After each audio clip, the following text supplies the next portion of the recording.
প্রতিদিনের মতো আজও ঘুম ভেঙে দেখি আমি ঘুম থেকে উঠেছি ভোর 1টায়, মানে জোহরের আজান দিচ্ছিল। সবার নাকি ভোর হয় সকাল 6টায়, সকাল 7টায়, কিন্তু আমার ভোর হয় দুপুর 1টায়, মানে জোহরের আজানের সময় আমার ভোর। তারপরেও আর কি অনেক টানা হেঁচড়া করে তুলে ঘুম থেকে উঠতে হয়, নিজে থেকে ওঠার তো একদমই ইচ্ছা করে না। তো আজকে যাচ্ছিলাম রংপুর মেডিকেলে, একজন পেশেন্ট আছে, ওনার সাথে দেখা করার জন্য।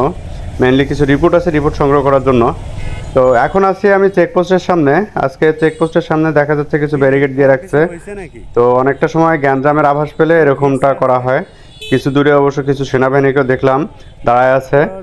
তো এই হচ্ছে আজকের অবস্থা। দুপুর 1টার সময় আমি যাচ্ছি রংপুর মেডিকেলে। এখন আছি ক্যাফে 66-এর সামনে।